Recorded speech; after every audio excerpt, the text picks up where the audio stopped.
हाय दोस्तों, मेरा नाम अमित है। मैं पिछले 7 साल से सामाजिक सेक्टर में काम कर रहा हूँ और सामाजिक सेक्टर में काम करने का ये अनुभव होता है कि आपको आपके जीवन में बहुत सारी चीज़ें सीखने को मिलती हैं, लोगों से मिलने का मौका मिलता है।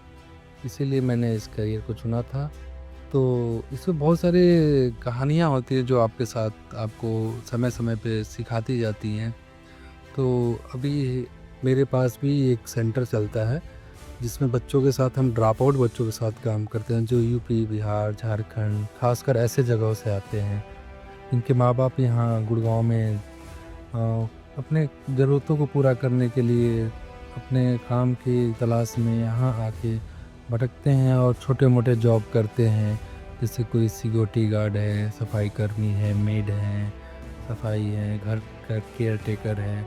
इन सब सारी चीज़ों में लोग काम करते हैं। वो अपने साथ तो आ जाते हैं और बच्चों को भी ले आते हैं गाँव से। तो बच्चे ख़ासकर उनको पता नहीं होता है कि उनको कहाँ पढ़ना है, क्या पढ़ना है, क्या डॉक्यूमेंट लगेंगे। तो ये सब सारी चीज़ों के अभाव में वो खुद की जीवन चलाने के लिए, अपना पेट पालने के लिए कुछ न कुछ छोटे-छोटे काम करते रहते हैं और उस काम के दौरान उनको ये नहीं पता चलता है कि हमारे बच्चों की एजुकेशन, शिक्षा के लिए क्या हम कर सकते हैं। उसके लिए हमारा एक ये एनजीओ है जो काम करता है। हम बच्चों को ड्रॉप आउट बच्चों को सिखाते हैं, पढ़ाते हैं। उनकी जो बीच के एजुकेशन के गैप होते हैं उनको पूरा करते हैं। फिर यहाँ नज़दीक के गवर्नमेंट स्कूल, सरकारी स्कूल में हम उनका एडमिशन भी कराते हैं। इसी क्रम में हमें बच्चों के साथ डे टू डेली लाइफ में हमें मिलने का मौका मिलता है, बात करने का मौका मिलता है, उनको जानने का मौका मिलता है और बहुत सारी कहानियाँ आती हैं। जैसे आज एक स्टोरी थी। एक बच्चा था, मानो नाम का बच्चा था, 12 साल का लड़का है और वो बंधाई का रहने वाला है। उसके मम्मी और पापा दोनों यहाँ नगर निगम में सफाई का काम करते हैं, झाड़ू लगाते हैं। और ये सब चीज़ें मुझे बात करने के बाद पता चली उससे। और वो बच्चा कल क्लास में कुछ शरारतें कर रहा था तो उसको क्लास में अलग बैठाया गया था।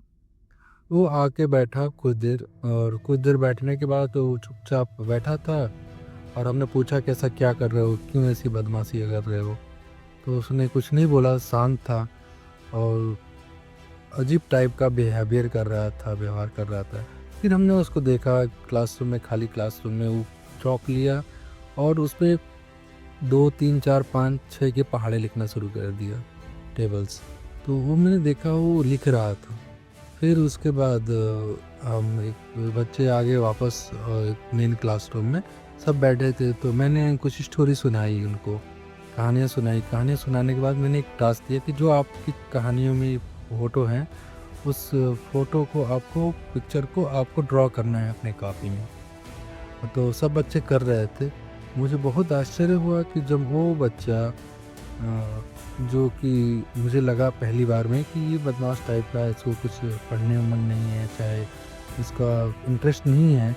लेकिन जब मैंने उसकी ड्राइंग देखी तो मैं आश्चर्य में हो गया क्योंकि उसने इतनी अच्छी ड्राइंग बनाई थी, इतनी प्यारी ड्राइंग बनाई थी और हूबहू जैसे वो किताब में थी वैसा ही उसने ड्राइंग किया और उसमें कलर भी उसने ड्रॉ किए। और मैं देख के काफ़ी आश्चर्य में हो गया और मुझे एक सीख मिली और समझने का मौका भी मिला कि हम बच्चों को कभी-कभी ऐसे ही जज कर देते हैं। लेकिन बहुत सारी चीज़ें होती हैं उनके साथ, उनके मनोविज्ञान में बहुत सारी चीज़ें जुड़ती हैं, जो हमें समझ में नहीं आती। हम उनके ऊपर की तरफ को ही देख के हम उनके ऊपर सोचने लगते हैं, अपना डिसीजन बनाने लगते हैं। जब बच्चे से बात किया तो पता चला कि वो कहाँ के रहने वाला है, उसके मम्मी-पापा क्या करते हैं, सुबह 7 बजे जाते हैं, शाम को 5 बजे आते हैं वो और वो सुबह 7 से लेके शाम को 5 बजे तक काफ़ी अकेला होता है अपने घर में। तो ये चीज़ें बताती हैं कि बच्चा किस मनोभाव में होगा वो, किस संवेदना में होगा। हो सके उसका जो बिहेवियर हो, जो उसका काम बात करने का या क्लासरूम में बच्चों के साथ बिहेवियर हो, उसका उस सारे वातावरण का प्रभाव उसके जीवन में पड़ रहा हो।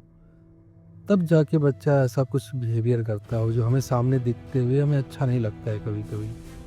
तो इस सारी चीज़ों का मतलब ये है कि बच्चे को जो हम वातावरण देते हैं, जो उसके मनोविज्ञान जो होता है, उनका सामाजिक मनोभाव जो होता है, उसके ऊपर हमें समझने की बहुत ज़रूरत है कि बच्चा जो एक्शन कर रहा है उसके पीछे क्या रिएक्शन है या उसकी बैकग्राउंड में क्या ऐसी चीज़ें हैं जो बच्चे को प्रभावित कर रही हैं। तो ये थी एक छोटी सी कहानी जो आपके आसपास, आपके घरों में, चाहे कहीं भी आपके आसपास इसे देखने को मिलती है और हमें समझने की ज़रूरत पड़ेगी कि ऐसा क्यों बच्चा कोई भी और बिहेवियर कर रहा है वो जो आपको पसंद नहीं आ रहा है, तो उसके पीछे के कारणों को जानना पड़ेगा, उसे समझना पड़ेगा, उससे बातें करनी पड़ेगी, उसको सुनना पड़ेगा। और मैंने भी यही महसूस किया। तो एक छोटी-सी कहानी थी जो मैं आपके साथ कहना चाहता था और आगे मिलते रहेंगे ऐसी बहुत सारी कहानियों के साथ, ऐसे रियल इंसिडेंट के साथ और थैंक यू।